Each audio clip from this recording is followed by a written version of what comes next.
E por isso fizeram saber a Amã. Porque eles pensaram assim: vamos ver se esse Mardoqueu na frente de Amã vai manter o posicionamento dele. Vamos ver se diante da autoridade ele vai dizer o que ele está dizendo pra gente. Ele está nos declarando que ele é judeu, mas vamos falar com Amã, vamos ver se ele vai se manter. Vamos ver se ele vai se manter fiel a esse Deus dele. E essa é a base da nossa reflexão dessa noite. Quem nós somos diante das autoridades que estão sobre nós? Quem nós somos quando autoridades terrenas se colocam diante de nós e nos declaram que nós precisamos fazer alguma coisa que não agrada ao nosso Deus? O que nós fazemos? De que maneira nós agimos? E essa é uma reflexão muito profunda, porque Mardoqueu estava ali, decidido a não se prostrar. Amã viu que ele realmente não se prostrou, e Mardoqueu passa a correr risco de vida, porque Amã compra com moedas de prata a morte, não apenas de Mardoqueu, mas de todos os judeus. Amã vira para o rei e fala assim: olha, tem um povo que não se dobra, tem um povo aqui que continua firme naquilo que eles acreditam, mas não querem obedecer a tua ordem. E aí o rei então fala: tudo bem, já que você está dizendo que vai entrar tantas moedas no tesouro real, pode matar. Toma aqui meu anel, pega meu anel e sela esse decreto. Amã, ele entendeu que ele não devia apenas matar Mardoqueu, mas ele devia matar a raiz do problema. Porque se outros, como Mardoqueu, se levantassem, ele ia ter que matar um por um. Então ele decide matar todos aqueles que eram fiéis ao Senhor. E Mardoqueu e os judeus estavam sendo perseguidos apenas por uma postura fiel de Mardoqueu de não se dobrar. E o interessante, irmãos, é que quando a gente começa a pensar sobre a atitude de Mardoqueu, a gente vê alguém que foi corajoso. E diferente da rainha Vasti, foi corajoso com sabedoria. Amém, glória a Deus. Porque a gente precisa ter coragem, a gente tem que ter intrepidez, a gente tem que entender aquilo que o Senhor está nos ordenando a fazer. Porque quando a gente tem coragem e intrepidez para agir com sabedoria, o Senhor nos honra. Amém. Agora, quando a gente se enche de coragem, de intrepidez, para agir sem sabedoria, a gente vive consequência. Porque o Senhor vai falar assim: você está com coragem, intrepidez, mas não sou eu que estou te mandando fazer isso daí. Está com coragem para agir por você mesmo. Então, se você está agindo por você mesmo, você é que vai viver a consequência. Sabe aqueles momentos da vida da gente que a gente é meio galinho de briga? Que a gente quer, né? O pastor, certa vez a gente estava aqui numa consagração, aí o pastor falou: irmão, antes de eu ser convertido, eu não levava desaforo para casa não. Eu não levava desaforo para casa não. E quem já não teve um momento desse na vida de pensar assim, mesmo sendo cristão, eu não quero levar esse desaforo para casa não. Não quero levar esse desaforo para casa não. O Senhor fala assim: vai levar para o Senhor tratando de você, desde que eu vou dar a resposta. Vai levar. E depois que a gente se torna servo do Senhor, a gente aprende a levar. A gente aprende a levar. A gente começa a entender que é o Senhor que dá a resposta para cada pessoa no tempo certo, do jeito certo. A gente começa a entender que a gente precisa falar quando Deus mandar e se calar quando Deus mandar. Apesar de ser um processo desafiador, mas essa é a nossa missão enquanto servo do Senhor, é depender dele em cada passo da vida. E o interessante, irmãos, é que Deus começou a me lembrar, porque pessoas correram para contar para Amã sobre a atitude de fidelidade e coragem de Mardoqueu.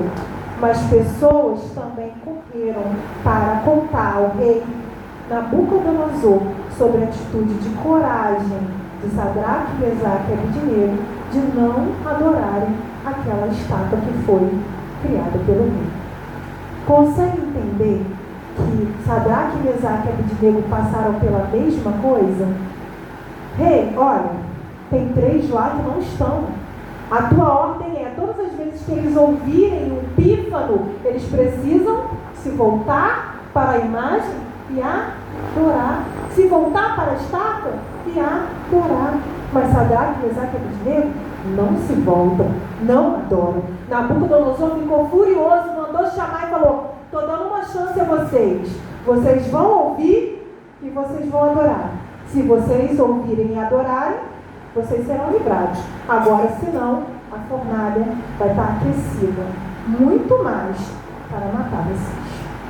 E eles, diante daquele rei, diante de Nabucodonosor, disseram: nós não adoraremos. Consegue entender isso? A fidelidade ao Senhor diante de uma autoridade que está nos mandando fazer algo que nós não devemos fazer, diante de algo que desagrada ao nosso Deus. Porque da mão do homem, Deus pode nos livrar. Agora, da mão de Deus, quem nos livrará? Davi sabia disso e nós precisamos entender isso também. Com Daniel também não foi muito diferente. No capítulo 6 do livro de Daniel, o rei Dário via em Daniel um jovem muito promissor e queria colocar Daniel acima dos outros príncipes. E os príncipes, vendo isso, procuravam um intento contra Daniel, e a palavra diz que não encontravam, porque Daniel era fiel. A palavra usada é: Daniel era fiel. Aleluia! Não tinha nada contra ele. Então a gente precisa inventar. A gente precisa armar uma situação para que esse Daniel caia. Para que esse Daniel seja pego em algum tipo de transgressão, já que a gente não encontra nada. E assim eles convenceram o rei a estabelecer um edito real dizendo que durante 30 dias todas aquelas pessoas do reino não deveriam se prostrar, adorar, orar, clamar a nenhum Deus a não ser ao rei. E Daniel orava. Daniel orava 3 vezes ao dia. Soube do edito real e continuou orando. Porque não é qualquer edito, não é qualquer lei que vai mudar o nosso posicionamento. Qualquer semelhança com os dias de hoje, querido, não é mera coincidência. Estamos vivendo tempos em que aquilo que entendemos por certo, por valores da família, por valores cristãos, por valores éticos, estão sendo colocados em uma espécie de bolha, onde tudo é relativo, onde tudo é flexível, onde tudo é questionável. Uma criança nasce menino e a gente precisa questionar se é menino ou se é menina. E aqueles que ainda se posicionam com fidelidade passam a ser perseguidos por isso. Aqueles que são cristãos, por um simples posicionamento, passam de cristãos respeitados pela sociedade a homofóbicos. Simplesmente por um termo é trocado, sabe? Aqueles cristãos que antes, outrora, eram vistos como figura de respeito. Pastores, fiéis ao Senhor, eram vistos como figura de respeito. Hoje, por se manterem fiéis ao Senhor, aqui no Brasil, já começam a ser criticados nas redes sociais, cancelados, porque decidiram se posicionar. E a gente está vivendo um momento em que a gente não pode declarar que a igreja no Brasil é a igreja perseguida. Mas estamos vivendo um momento em que podemos declarar que a igreja no Brasil é uma igreja afrontada. Vivemos constantemente afrontas de Satanás, usando pessoas para tentarem colocar na mente de ímpios que ficam ainda ali no meio termo, de que nós somos perseguidores de pessoas que não estão no centro da vontade do Senhor. Quando na verdade dizer que menino que nasceu menino é menino, não é perseguir ninguém. Dizer que menina que nasceu menina é menina, não é perseguir ninguém. Isso é biologia. Nas universidades, qualquer professor de direita hoje em dia está sendo cancelado. Tem alunos abrindo processo contra professores de biologia por ensinarem o básico, macho e fêmea, cromossomo X e cromossomo Y. Aquilo que está nos livros de biologia hoje em dia é questionável. Hoje em dia, tudo é questionável. Tudo vira relativo. E a gente precisa começar a se posicionar. Sabe? Não ter medo das autoridades lá fora. Não ter medo de ser cancelado. Quando Deus nos mandar nos posicionar, não podemos nos esconder. Precisamos declarar. Porque enquanto existe uma igreja que declara, existe resistência. Aleluia! E nós somos a resistência. Nós somos a resistência contra aquilo que está sendo pregado lá fora. E hoje em dia, ainda há aqueles cristãos que estão começando a pegar o mundo e tentar adaptar a palavra ao mundo. Ah, mas eu entendo, né, que não era bem assim. Ah, mas se a gente olhar por esse outro ângulo, e na verdade, a Bíblia interpreta a Bíblia. O Senhor não espera que nós venhamos a atualizar a Bíblia a nosso bel prazer. E nós precisamos ser resistência. Ah, mas você é visto como retrógrado.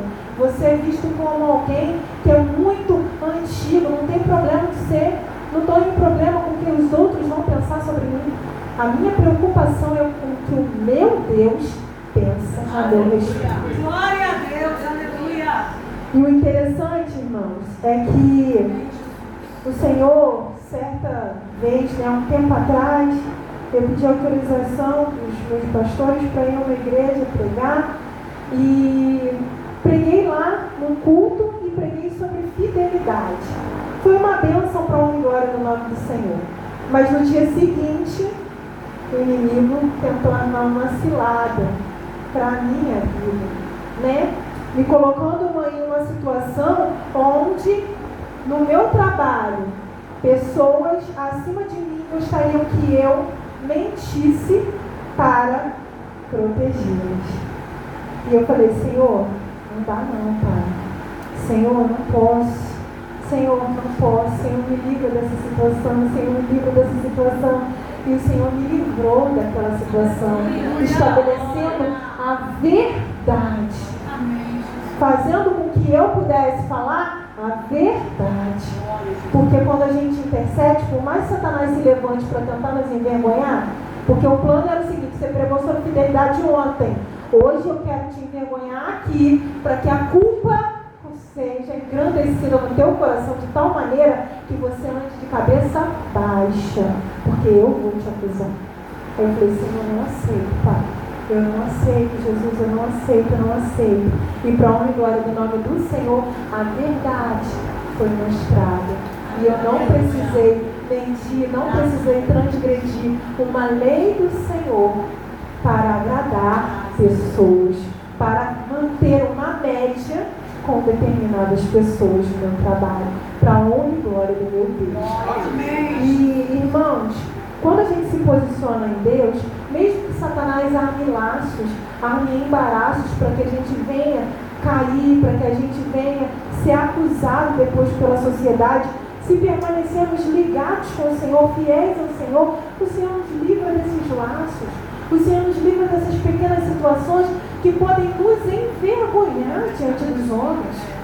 Porque lá no meu trabalho todo mundo sabe que eu sou serva do Senhor. Uma transgressão que a gente comete, imediatamente as pessoas vão dizer, é serva. Eu conheço. É serva do Senhor. Olha lá o que está fazendo. A gente é mensageiro do Senhor nessa terra. Somos representantes de Cristo aqui nessa terra. Então a nossa postura precisa ser uma postura em que as pessoas vão olhar e vão ver como exemplo. Não é que a gente não vai pecar, não é que a gente não vai errar, mas pecar sabendo é outra história. Há momentos em que o Espírito Santo do Senhor está nos sinalizando, filho, cuidado, isso é laço, cuidado, filho. Então, que nós venhamos a ter cuidado com isso. Cuidado, porque tudo que Satanás quer é uma oportunidade para nos acusar diante dos homens. E se formos acusados porque estamos sendo fiéis ao Senhor, tudo bem, Ele nos livra. Porque Ele é o juiz da Suprema Corte. Então, Ele nos livra. Agora, se formos acusados porque estamos desobedecendo e transgredindo um mandamento do Senhor, aí estamos trazendo vergonha. Aí é outra. Ai daquele por meio de quem vem o escândalo. Ai daquele por meio de quem outras pessoas vão se escandalizar e criticar, julgar e se afastar da igreja. Nós precisamos ser aqueles que emanam luz nas trevas. E o Senhor começou ainda a tocar no meu coração, dizendo que ele tinha tudo para continuar vivo e ver seus filhos ainda bem. Mas o Senhor corrige Eli, porque os pecados dos filhos de Eli já tinham chegado aos ouvidos de Eli. Mas Eli não fez nada. E quando o Senhor envia um mensageiro para falar para ele assim, olha, por que você honra mais os seus filhos do que a mim? Ele então entende que durante todo aquele tempo, Hófni e Finéias estavam transgredindo, estavam afrontando ao Senhor, mas ele não queria se comprometer, ele não queria se indispor, ele fez vista grossa. Aí o Senhor começou a tocar no meu coração dizendo que em alguns momentos, quando a gente também faz vista grossa, está vendo que aquele nosso familiar está agindo errado, aquele nosso amigo está agindo errado, mas a gente não quer se indispor, a gente também está desagradando ao Senhor. Porque há momentos em que o Senhor vai nos dizer, se cala e ora, mas há momentos também que o Senhor vai falar, você vai se dispor, mas você vai falar, porque eu estou te usando agora, eu quero te usar. E mesmo que venha ficar chateado com você, não importa. Importa que você fale aquilo que eu mandar falar. E às vezes, irmãos, aquela tentativa da gente de não se indispor com pessoas que amamos, porque eu tenho familiares não crentes. Eu tenho familiares, parentes que eu amo muito, mas que estão ainda na idolatria, estão lá fora, curtindo o carnaval. E o Senhor tem me cobrado cada vez mais em relação a isso, cada vez mais em relação a falar. Mesmo sabendo que eu vou me indispor, mesmo sabendo que em algum momento vão ficar chateados comigo, mas não importa. Melhor eu saber que eu me indispus aqui, mas que falei. Ninguém foi enganado. Sabe por quê? Quando o Senhor voltar, querido, eu quero muito ver os meus lá na glória. Amém.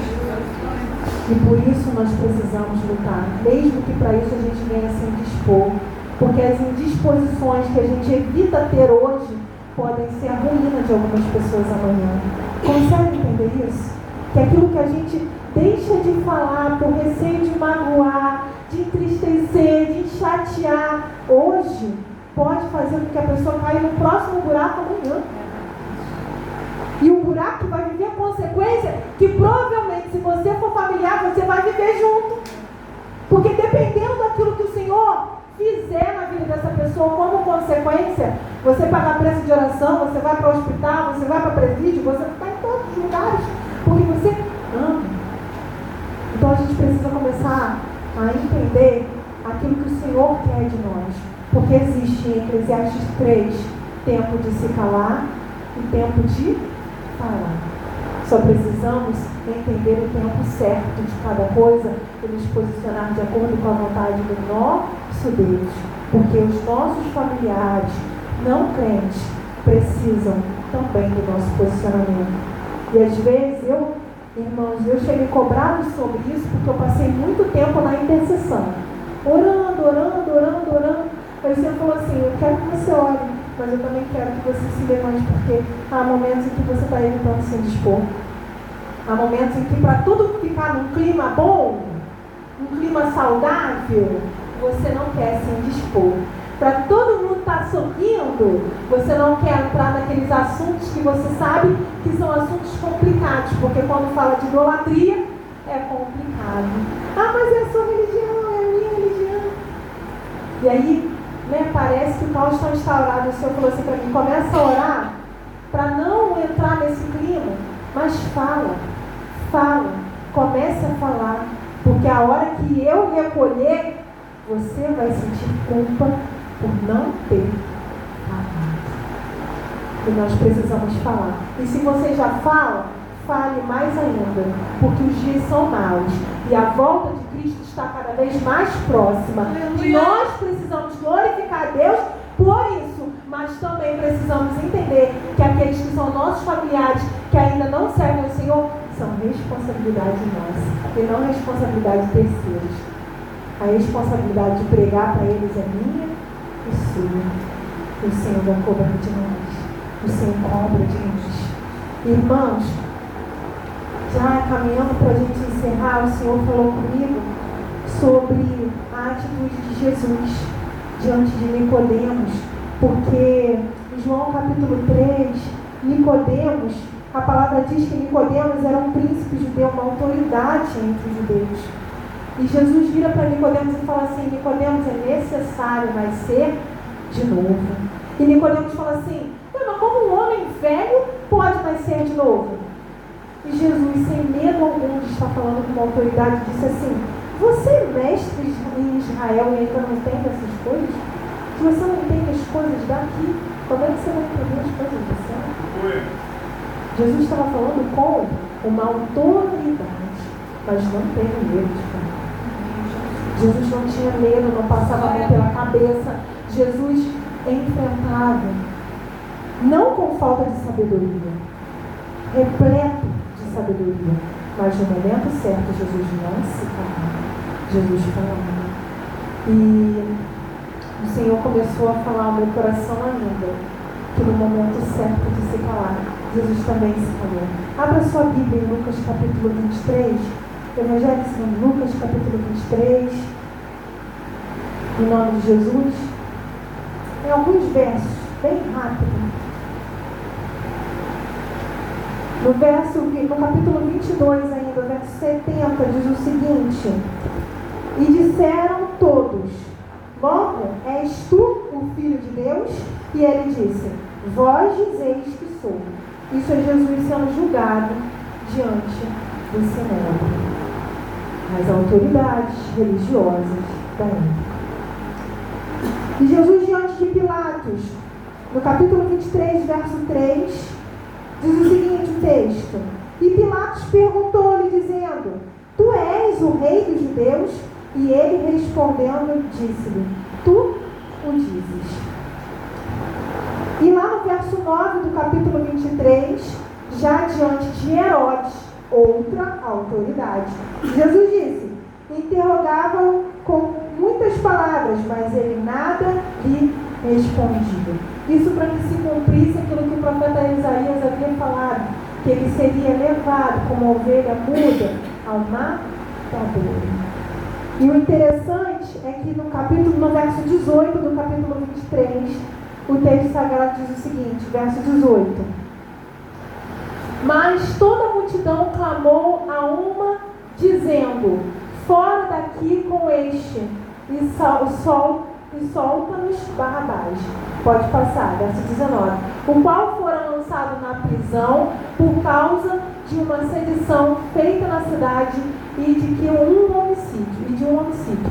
Falou, pois, outra vez Pilatos, querendo soltar a Jesus. Mas eles clamavam em contrário, dizendo: crucifica-o, crucifica-o, crucifica-o. É interessante saber. É interessante, irmãos, que aqui nós estamos vendo Jesus diante do Sinédrio, nós vimos Jesus diante de Pilatos, nós vimos Jesus diante da multidão, ouvindo: crucificam, crucificam, crucificam. E no final das contas, nas 3 ocasiões, Jesus não falou, Jesus não se defendeu, Jesus não procurou se justificar. Jesus sabia que o propósito do Pai nele precisava se cumprir e era muito maior do que qualquer desejo de expor a verdade para aquelas pessoas. Nós precisamos entender que existe um momento de falar e existe um momento de se calar. Ambos com coragem